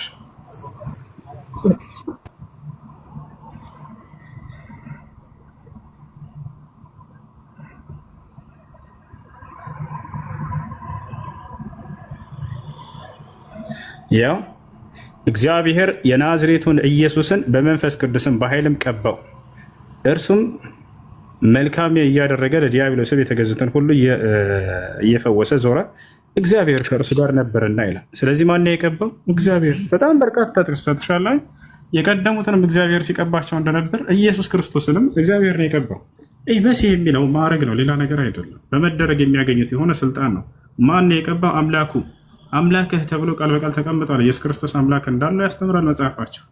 ነገር ግን አይ አምላክ የለውም ራሱ አምላክ ነው እያሉ ይሸውራቸዋል። እስከ መቼ ድረስ? ማን? ኢየሱስ ክርስቶስ አምላክህ እያለ አምላክ እንዳለው ይናገራል። ኤፌሶን ምዕራፍ 1 ቁጥር 3 የኢየሱስ ክርስቶስ አምላክ ይባረክ ይላል። ማን ኢየሱስ ክርስቶስ አምላክ ብላችሁ ለምን አትጠይቁ? ኧረ ኢየሱስ ክርስቶስ ራሱ ይናገራል። ወዴት እንደሚሄድ ሲናገር መጨረሻ ላይ ወደ አምላካችሁ ልሄድ ነው በቃ አድርጋለሁ ብሎ ነገራቸው። ወደ አምላኬ አምላክ እንዳለው በርካታ ቦታ ላይ ተናግሯል። አምላክ አለኝ ካለ እርሱ አምላክ አይደለም ማለት ነው። ምክንያቱም አምላክ ሊኖረው አይችልምና። ተፈቻለሁ። ኤፌሶን ምዕራፍ 1 ቁጥር 17 ልክ እንዲሁ የኢየሱስ ክርስቶስ አምላክ ይባረክ ይላል መጽሐፍ ቅዱስ። ይሄ ነው ኢየሱስ ክርስቶስ የተከበረ መልእክተኛ ነው። ኢየሱስ ክርስቶስ ያንን አንዱን አምላክ አብን ብቻህን አንተ አምላክ ነህ እያለ ይገልጸዋል። ዮሐንስ ወንጌል ምዕራፍ 17 ቁጥር 3 ላይ ወደ ሰማይ ኢየሱስ ቀጥ ብሎ አባት ሆይ አንድና ብቸኛ እውነተኛ አምላክ አንተ ነህ አለ። ብቸኛ ማለት ምን እንደሆነ ታውቃላችሁ? ከእርሱ ውጭ ሌላ ማንም የሌለ ማለት እኮ ነው። ብቻህን አምላክ የሆንክ እያለ ይገልጸዋል። ስለ ራሱ እዛው ሲናገር እንዲሁም አንተ የላከው ኢየሱስ ክርስቶስን ያውቁ ዘንድ ይችለች ዘላለማዊ ሕይወት አለ። ከእርሱ ከአንዱ አምላክ የተላከ መልእክተኛ እንጂ ሌላ አይደለም ኢየሱስ ክርስቶስ። አንድና ብቸኛ እውነተኛ አምላክ አንተ ነህ አባት እያለ ይናገር ነበር። እኔ ደግሞ አንተ የላከኝ መልእክተኛ ነኝ አለ። በቃ ይሄ ነው እስላም እያላችሁ ያለው። መሲሁ ሐሰተኛ ነው አላለም ኢስላም። መሲሁ እውነተኛ ነው ነው የሚላችሁ። ነገር ግን የአምላክ መልእክተኛ ነው። ልክ ራሱ ዮሐንስ ወንጌል ምዕራፍ 8 ምዕራፍ 17 ቁጥር 3 ላይ እንደተናገረው እኔ እውነተኛ መልእክተኛ ነኝ እያለ ሲናገር እንደነበረው መልእክተኛ ነው። በአምላክና በሰዎች መካከል ሆኖ የአምላክን ቃል እየተቀበለ የሚያደርስ ምንድን ነው? ነብይ ነው። ኢየሱስ ክርስቶስ ስራው ይሄ ነበር። ዮሐንስ ወንጌል ምዕራፍ 8 ቁጥር 40 ላይ ምን አለ? እኔ ከእግዚአብሔር የሰማሁትን እውነት የምነግራችሁ ሰው ነኝ አለ። ሰው ነኝ ምን? እግዚአብሔር ነኝ ሳይሆን ከእግዚአብሔር የሰማሁትን እውነት የምነግራችሁ ሰው ነኝ። ከእግዚአብሔር እየሰሙ እውነትን ለሰዎች ሲናገሩ የነበሩ እነማን ናቸው? ነቢያቶች። ሕዝቅኤል ምን ይላል? የእግዚአብሔር ቃል ወደ እኔ መጣ እያለ ይናገራል። ሁሉም ነቢያቶች ከአምላክ ቃልን እየተቀበለ የሚያደርስ መካከል ላይ ሆኖ እርሱ መልእክተኛ ነበር። በአምላክና በሰው መካከል ሆኖ ቃልን እየሰማ የሚያደርስ ነው። አንደኛ ጢሞቴዎስ ምዕራፍ 2 ቁጥር 5 ላይ ምን ይላል? አንድ እግዚአብሔር አለና አለ። በእግዚአብሔርና በሰዎች መካከል አንድ መካከለኛ አለ፣ እርሱም ሰው የሆነው ኢየሱስ ክርስቶስ ነው። በአምላክና በሰው መካከል ሆኖ ቃልን እየተቀበለ ለሰዎች የሚያደርስ የጽድቅን መንገድ የሚያስተምር ሰዎች እንዲጸድቁ የሚያስተምራቸው የጠፉትን በጎች ከጥፋታቸው ያንን እንዲወጡ ሊያደርጋቸው ዘንድ የተላከ መልእክተኛ እንጂ ሌላ አይደለም። እኔ ከእስራኤል ቤት ሆነው ወደ ጠፉት በጎች በቀር እንጂ አልተላኩም እያለ ይናገራቸዋል። ስለዚህ ኢየሱስ ክርስቶስ የአምላክ መልእክተኛና ነቢይ ነው። የአምላክን ቃል ለሰዎች ሊያደርስ የተላከ የተከበረ መልእክተኛ ነው። ተአምራቶችን በተመለከተ አንዲትም የእርሱ ስራ እንዳልሆነ ተናግሯል። አይሁዶች ሊወግሩት በመጡ ጊዜ ምን አላቸው? ከአባቴ የሆኑ ብዙ ስራዎችን አሳየዋቸው፣ ስለ የትኛው ኃጢአቴ ነው የምትወግሩኝ ይላቸዋል። ስራው ሁሉ የአምላኩ እንደሆነ ይናገራል። የሐዋርያት ሥራ ምዕራፍ 2 ቁጥር 22 ላይ ኢየሱስ ክርስቶስ የሐዋርያት ሥራ ምዕራፍ 2 ቁጥር 22 ላይ ምን ይላል? እግዚአብሔር በኢየሱስ ክርስቶስ በኩል ድንቅና ተአምርን አደረገ እያለ ይናገራል። እነዚያን ተአምራቶች የማን ስራዎች ናቸው? የአምላክ ስራዎች ናቸው። በማን በኩል? በኢየሱስ ክርስቶስ በኩል። ልክ አምላክ በመሲሁ በእነ ሙሴ በኩል ተአምራት ሲያደርግ ነበር፣ በመሲሁ በኩል ተአምራን አደረገ። አልዓዛርን ሲያስነሳ ኢየሱስ ክርስቶስ ምንድን ነው ያለው? ወደ ሰማይ ቀጥ ብሎ አምላክን አመሰገነ። ምን አለ? አባት ሆይ ስለሰማኸኝ አመሰግንሃለሁኝ አለ። ሁልጊዜም እንደምትሰማኝ ያውቃለሁኝ አለ። ይሄንም ከዚህ ሁሉ ህዝብ ፊት የምናገረው አንተ እንደላከኝ ያውቁ ዘንድ ነው አለ። እስኪ በደንብ አስተውሉ። ተአምራትን አድርጎ ይሄ ነብይ ምን አለ? እኔ መልእክተኛ መሆኔን እንዲያውቁ ነው ይሄን የማደርገው አለ። خلاص በቁርአንም ላይ ቃል በቃል ይሄን የሚናገረው ተአምራትን ሲያደርግ ጊዜ እኔ ሙታንን አስነሳላችኋለሁኝ ከአምላኬ የተላኩኝ መልእክተኛ ነኝ ግን ብሎ ይነግራቸው ነበር። ወሰን ወረሱለን ኢላ በኒ እስራኤል እኔ ወደ እስራኤል ልጆች የተላኩኝ መልእክተኛ ነኝ ካለ በኋላ ከዛ ተአምራትን እንደረዳረ ከዚህም ትረዳላችሁ የመልእክተኛነቱ ማረጋገጫዎች ናቸው ተአምራቶች እንጂ የአምላክነቱ ማረጋገጫ አይደለም። ወሰላለም ነብያትን ይሄን ሁሉ ተአምር እየሰጠ የሚልከው አምላክ ከአምላክ ዘንድ የተላኩ እውነተኛ መሆናቸው ሊያስመሰክርላቸው ዘንድ ነው። ሐሰተኛ እንዳልሆኑ ይታወቅባቸው ዘንድ ነው።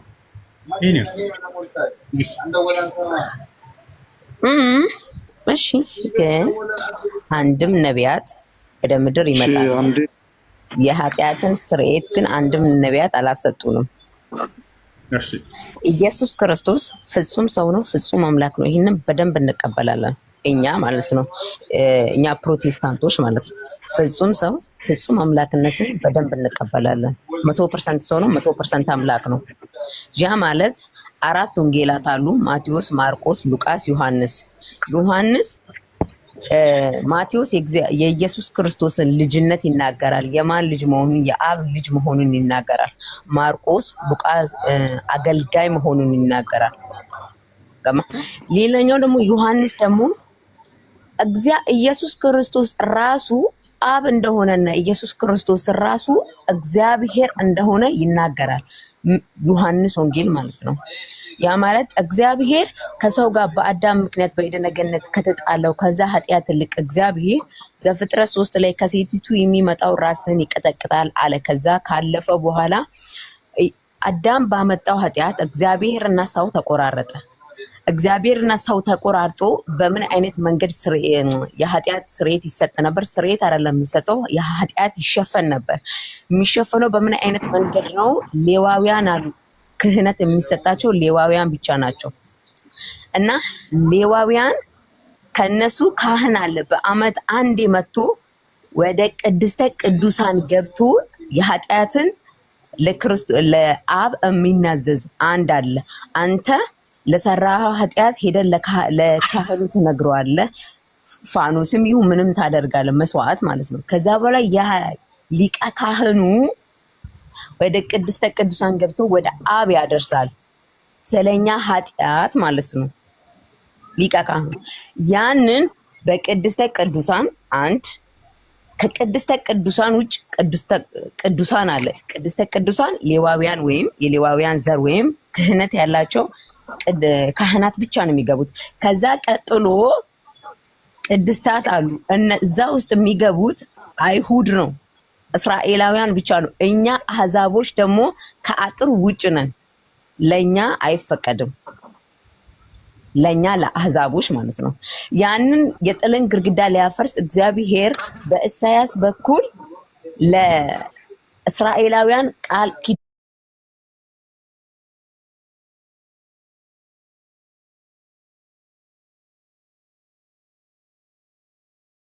ኪዳን ገብቶላችሁ አልጨረስኩም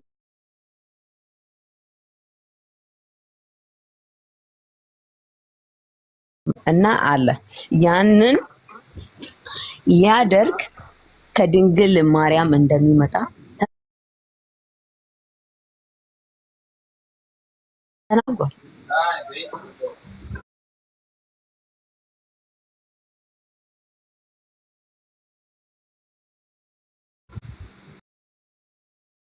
አመታት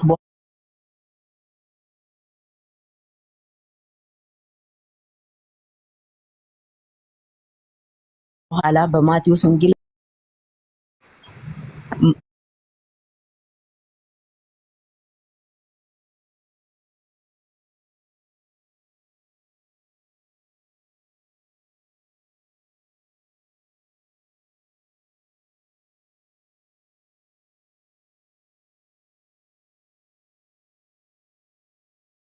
የሚደረገው ይሸፈናል። በምንድን ነው የሚሸፈነው? በምታደርገው በመስዋዕት በሚታረደው በዛ ደም ይሸፈናል ኃጢአት። ስለዚህ ኃጢአትን ልሰረይ ደግሞ አሁንም ግዴታ ደም መፍሰስ አለበት። ያ ደም ደግሞ የማን ነበረ? የኢየሱስ ክርስቶስ ደም መፍሰስ ነበረበት።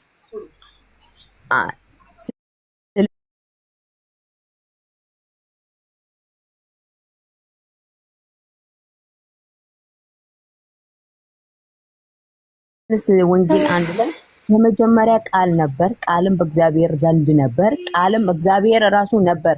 ቃል ማን ነው? ቃል ወልድ ነው። ኧረ በቃ ቃል ወልድ ስለሆነ የኔ እናት እሱን እንደምትሰሚ ሁላ መስማት አለብሽ። ስለ ሃይማኖትሽ ስለምታምኙ ሃይማኖት በደንብ ማወቅ አለብሽ። ይቅርታ አድርጊልኝ እና በመጀመሪያ ቃል ነበር። ቃል ማለት ወልድ ነው። ያ ማለት ደግሞ ቃል ኢየሱስ ክርስቶስ ራሱ ጌታ ነው። ሌላው ደግሞ እናንተን ልጠይቃችሁ የምፈልገው ነገር ለሰለላሁ ዐለይሂ ወሰለም ቁርአን የተወለዱት በ5:20 ነው። አገልግሎት አለች። ሶስተኛ ከሴት ብቻ ያለ ወንድ ማን ነው? እርሱ መሲሁ ነው ዒሳ። አራተኛ ከወንድና ከሴት እኛ ሁላችንም ማለት ነው። አምላክ አላህ ሱብሓነሁ ወተዓላ በአራቱም መንገድ ፈጥሮ አሳይቶናል። በአንድ መንገድ ብቻ የሚፈጥር ሳይሆን በሁሉም በሻው መንገድ በፈለገው መንገድ የሚፈጥር መሆኑን ይህንን ተአምር ማድረግ የሚችል አምላክ መሆኑን ሊያሳየን በመሲሁ ላይ ያንን አደረገ። አንድ የስራን ታቋርጭ ከይቅርታ ጋር ሜት አድርግና አዳምጪ ነገራችን እና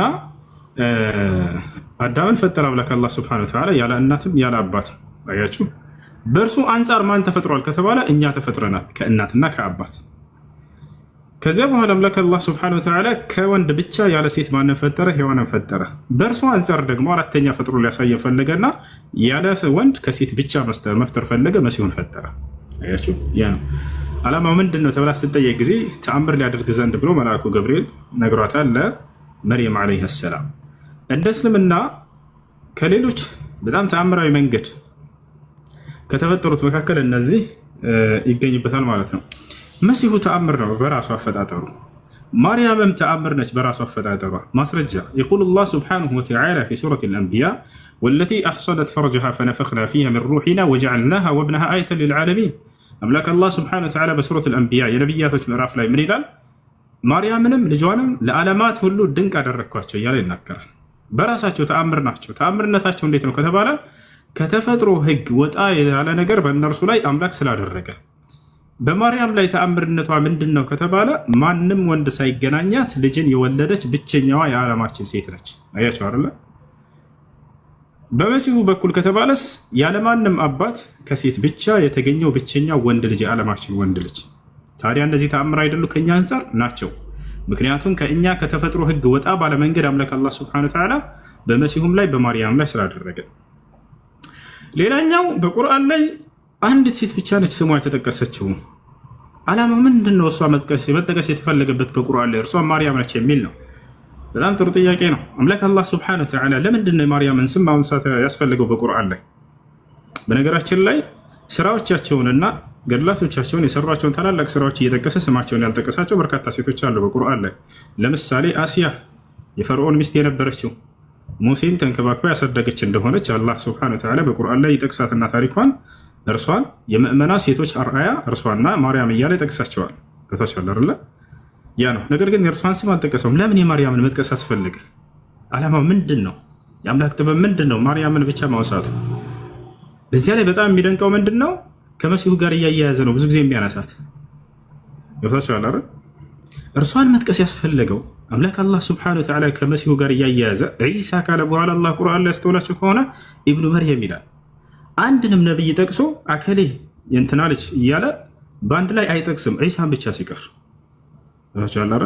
አከሌ እንትና ልጅ አከሌ እንትና ልጅ እያለ በአንድ ቦታ አይጠቅሳቸውም።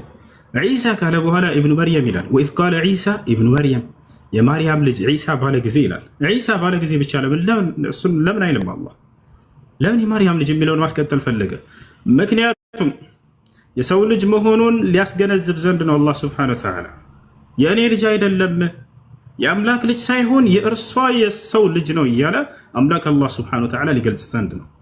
ይሄን ይረዱ ዘንድ ነው ሰዎች የአምላክ ልጅ ጭምር ነው ብለው ስለሚያምኑ ሰዎች ረደን ዐለ ነሳራ አለዚነ የድዑነ አነ አላህ ሱብሓነሁ ወተዓላ ሁወ አቡን ሊልመሲሕ ዐለይሂ ሰላም አምላክ ራሱ የመሲሁ አባት ነው ብለው ለሚያምኑ ሰዎች ላ የእኔ ልጅ ሳይሆን የማርያም ልጅ ነው የሚለው ሊገልጽ ዘንድ ዒሳ ካለ በኋላ በሙሉ ቁርአን ላይ ኢብኑ መርየም የማርያም ልጅ እያለ ያስከትሎ ይናገራል። ስለዚህ ማርያም ማንሳት ያስፈለገበት ምክንያት አንደኛው ለዚህ ነው፣ የሰው ልጅ መሆኑን ሊገልጽ ዘንድ አላህ ሱብሓነሁ ወተዓላ። ሁለተኛ ዓላማው ሁለተኛ የምእመናት ሴቶች አርአያ ያለ አላህ ሱብሓነሁ ወተዓላ ያነሳታል።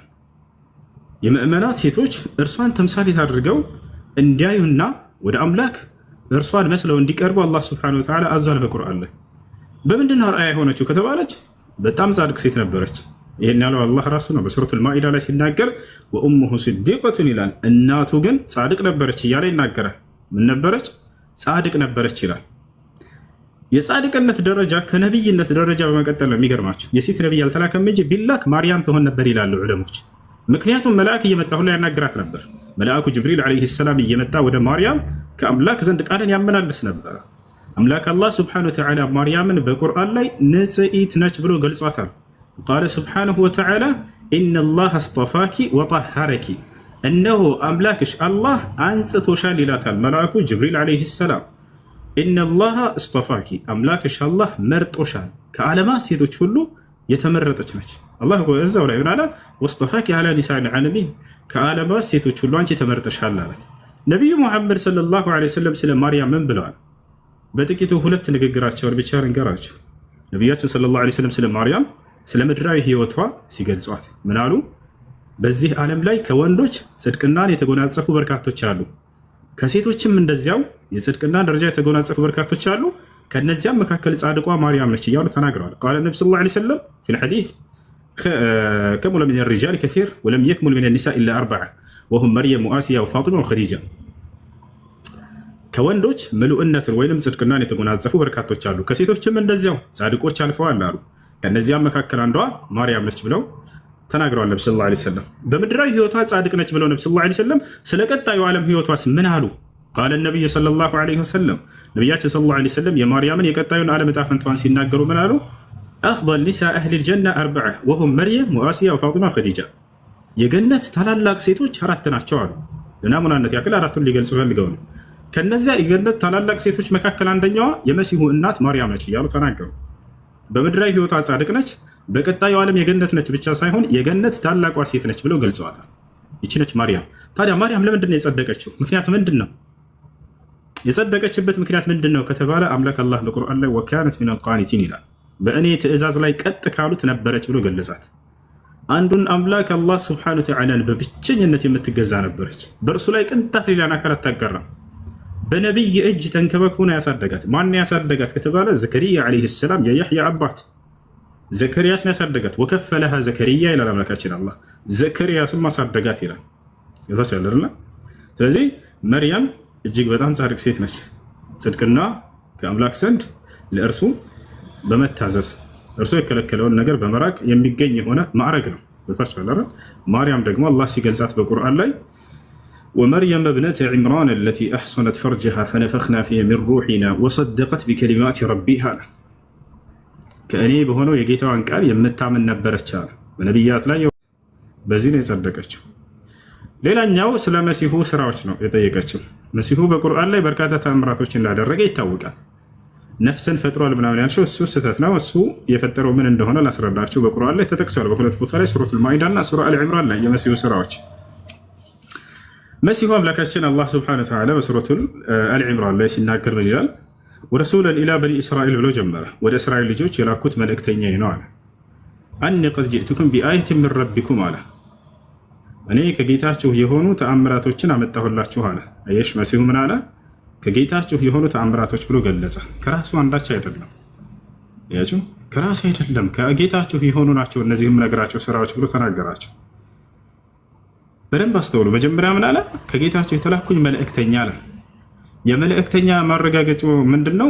ቀጥሎ ተአምራቱን ነገራቸው። ተአምራት ምን ናቸው ዓላማቸው ከተባለ የመልእክተኛነት፣ የነብይነት፣ የእውነተኛ የአምላክ መልእክተኛ መሆኑ ማረጋገጫ ነው እንጂ የአምላክነት ማረጋገጫ አይደለም።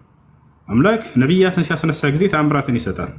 ቀጣይ ጠይቅሽዋለሁ፣ ወደ እርሱ እመጣለሁ። እርሱ ነቢ ሰለላሁ ዐለይሂ ወሰለም ምን ተአምራትን አድርገዋል የሚል ነው። ልክ እንደነ መሲሁ እንደሌሎች ወደዛም እንመጣለን። አሁን እዚህ ጋር መሲሁ ምን አለ? እኔ ወደ እናንተ የተላኩኝ ለእስራኤላውያን የተላኩኝ መልእክተኛ ነኝ ካለ በኋላ ከጌታችሁ የሆኑ ተአምራቶችን አመጣሁላችሁ አለ። ለምን ከጌታችሁ ማለት አስፈልገው? ወደ ራሱ እንዳያስጠጉበት ነው። ይህን አይደሉም እያለ ነው። እነዚህ ሁሉ ተአምራቶች ከአምላክ ዘንድ ናቸው። አኒ አኽሉቁ ለኩም ሚነ ጢኒ ከሀይአቲ ጠይሪ ፈአንፉኹ ፊሂ ፈየኩኑ ጠይረን ቢኢዝኒላህ አለ። የመጀመሪያው ተአምር ምን አለ? እኔ ከጭቃ ለእናንተ የወፍ ቅርጽን እፈጥርላችኋለሁኝ አለ። ልብ በሉ፣ ወፍን እፈጥራለሁኝ አይደለም።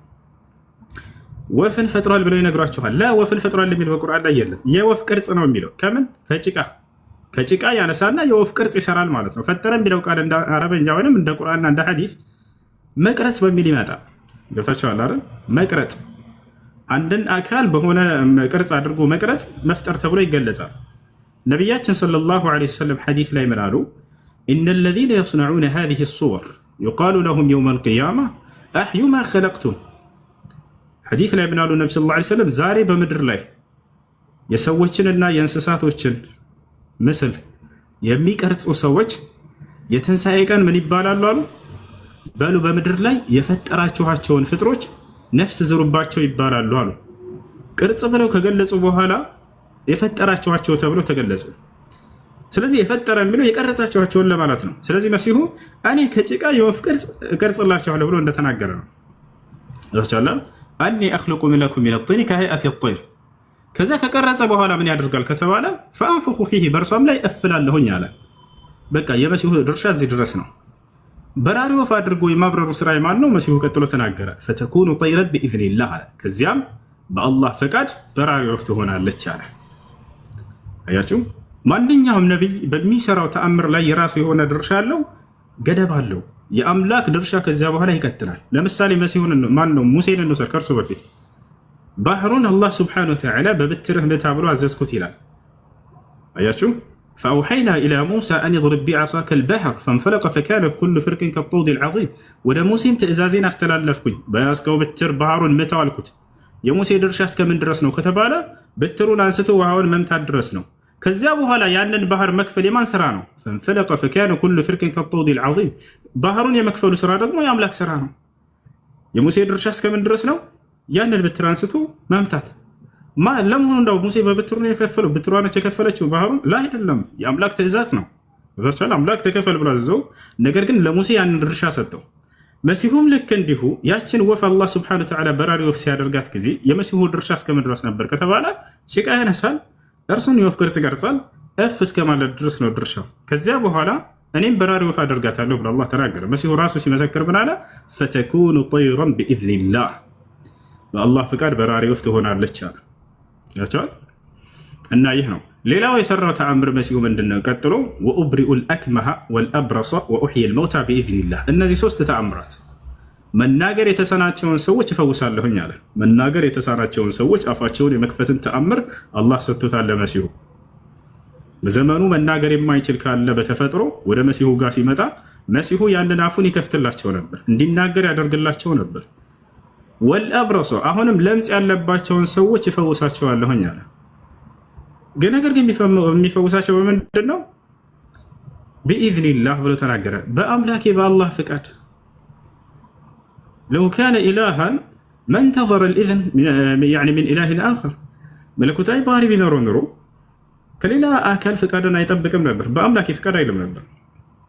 ስለዚህ መሲሁ ይሄን ሁሉም ማደርገው ግን በአምላኬ ፍቃድ ነው እያለ ይነግራቸዋል። ፈተኩኑ ጠይረን ቢኢዝኒላህ ወኡብሪኡ ልአክመሀ ወልአብረሰ ወኡሕይል መውታ ቢኢዝኒላህ፣ ሙታንንም ማስነሳለሁኝ በአላህ ፍቃድ አለ። ሌላም ተአምር አለው መሲሁ። ወኡነቢኡኩም ቢማ ተእኩሉነ ወማ ተደኽሩነ ፊ ቡዩቲኩም፣ አሁን ምን እንደምትበሉም እነግራችኋለሁኝ፣ ቤታችሁም ምን እንዳስቀመጣችሁ፣ ምን እንዳከማቻችሁ፣ እንደደበቃችሁም እህል እነግራችኋለሁኝ አለ። ለምሳሌ ሰው መጥቶ በፊቱ እኔ ምሳዬን ምንድን ነው የምበላው ብሎ ቢጠይቀው መሲሁን ይነግረው ነበር። ራቴን ምንድን ነው የምበላው ብሎ መጥቶ ቢጠይቀው ይነግረዋል። ሂዶ ምን እንደሚበላ ቤት ምን እንደተዘጋጀ ያውቃል ሳይሄድ በፊት። አያችሁ፣ እነዚህ የደብቅና የሩቅን እውቀቶች አምላክ አላህ ለነቢያት ይሰጣል። አላህ በቁርአን ላይ ሲናገር ምን ይላል? ዓሊሙል ገይቢ ፈላ ዩዝሂሩ ዐላ ገይቢሂ አሐዳ ኢላ መን ኢርተዳ ሚን ረሱል ፈኢነሁ የስሉኩ ሚን በይኒ የደይሂ ወሚን ኸልፊሂ ረሰዳ ይላል። እኔ የሩቅ አዋቂ ነኝ ብሎ ተናገር አላህ። እኔ የሩቅ አዋቂ ነኝ። ዓሊሙል ገይብ ፈላ ዩዝሂሩ ዐላ ገይቢሂ አሐዳ፣ በሩቅ እውቀቴ ላይ አንድንም አካል አላሳውቅም አለ። ኢላ መን ኢርተዳ ሚን ረሱል፣ ከመልእክተኞቼ ከነቢያቶቼ የመረጥኳቸው ሲቀሩ እያለ ተናገረ። ያቸው አይደለ? ስለዚህ ከነቢያቶች አላህ እየመረጠ የሩቅ እውቀት ይሰጣቸዋል። መሲሁ ይሄን ተሰጥቶ ነበር። ሌላው ምንድነው? ወኡነቢኡኩም ቢማ ተእኩሉነ ወማ ተደኽሩነ ፊ ቡዩቲኩም፣ ቤታችሁ ምን እንዳከማቻችሁ ነግራቸዋለሁኝ አለ። ያ ማለት ሰውየው መጥቶ መሲሁ ጉድጓድ ውስጥ ምን እንዳስቀመጠ እህሉን ይነግረው ነበር። ምን ያክል እንደሆነ ማሽላ ይሁን ጤፍ ይሁን ምን ይሁን ያንን ውስጥ ያለውን ሁሉ ይነግራቸዋል። ይህ ሁሉ ግን ምንድን ነው ያ ጀማዓ? ይህን ተአምር አላህ ለማን ሰጥቶ ነበር? ለሌላ ከተባለ ለዩሱፍ ሰጥቶታል። ዩሱፍ ዓለይሂ ሰላም ሱራ ዮሴፍ ላይ የሩቅን እንደሚያውቅ ዩሱፍ ዓለይሂ ሰላም ይህንን እውቀት ልክ ለመሲሁ ሰጠውን ከእርሱ በፊት ለዩሱፍ ሰጥቶት እንደነበር ይናገራል። ይህን ሲናገር አምላክ አላህ ስብሐነሁ ወተዓላ በሱራ ዩሱፍ ላይ ምን ይላል? ودخل معه السجن فتيان قال أحدهما إني أراني أعصر خمرا وقال الآخر إني أراني أحمل فوق رأسي خبزا تأكل الطير منه نبئنا بتأويله إنا نراك من المحسنين قال لا يأتيكما طعام ترزقانه إلا نبأتكما بتأويله. ያችሁ የምትለገሱት ምንም አይነት ምግብ አይመጣላችሁም ያንን የምነግራችሁ በሆነ እንጂ እያለ ይነግራቸዋል። ዩሱፍ ዓለይሂ ሰላም እስር ቤት ለተቀመጡት ሰዎች ምን እንደሚመጣ ምግብ ቀድሞ ይነግራቸው ነበር። ዛሬ እንዲህ ነው የምትበሉት ይላቸዋል። ያለው ይሆን ነበር ይነግራቸዋል። ይሄን ለመሲሁ ከዚያ በኋላ አላህ ሱብሓነሁ ወተዓላ ሰጠው። ይላቸዋል።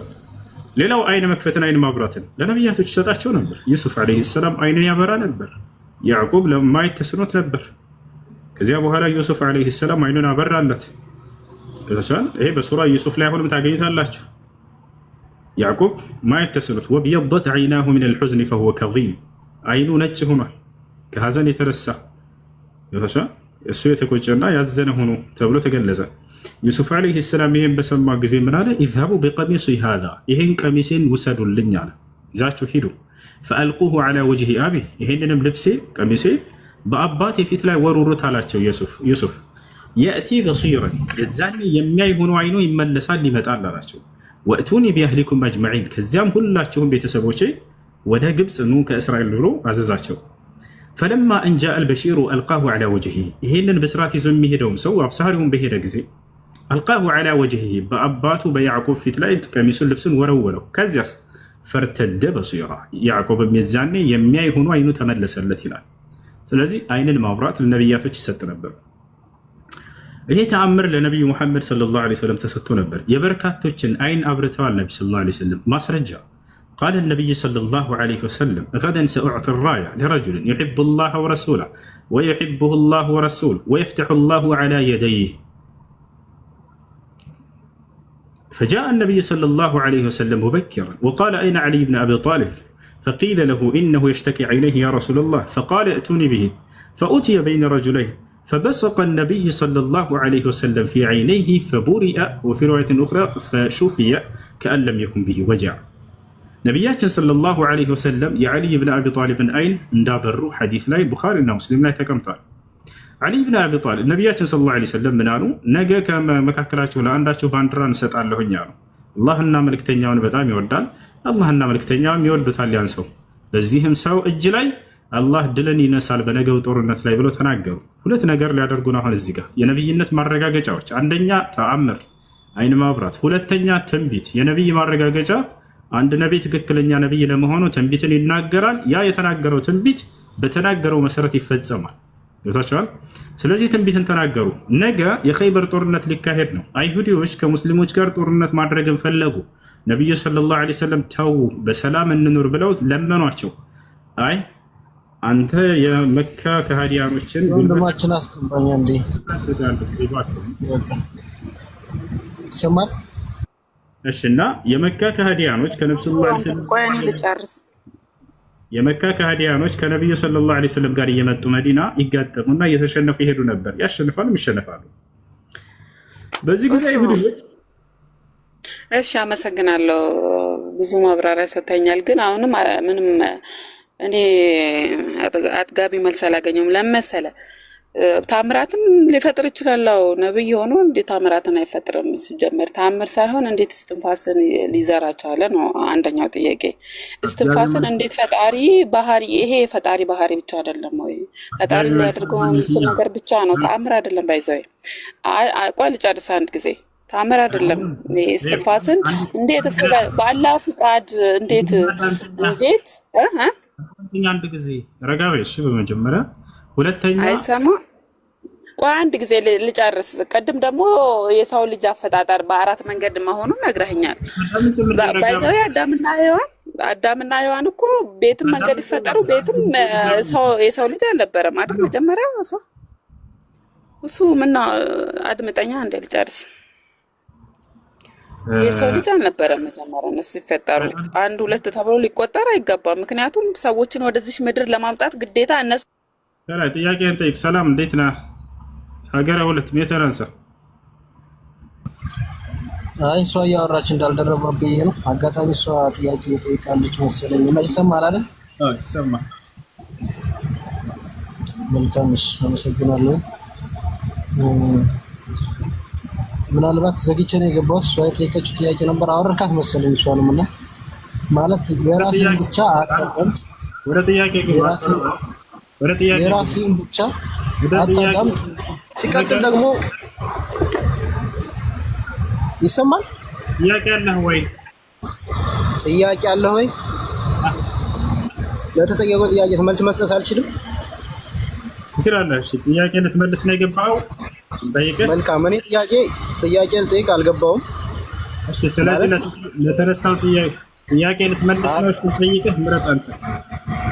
አዳምጠኝ። አዎ ጥያቄ ጠይቃለች ይመስለኛል እህታችንና በመሀል ሸረፌ ገብቼ አንተን እያዳመጥኩ መልስ ሰጥ ነበርና ያኔ እኔ ጥያቄ ልጠይቅ ሳይሆን የገባሁት የተጠየቀውን ጥያቄ ለመመለስ ነው። ምክንያቱም አንተ የምትመልሰው መልስ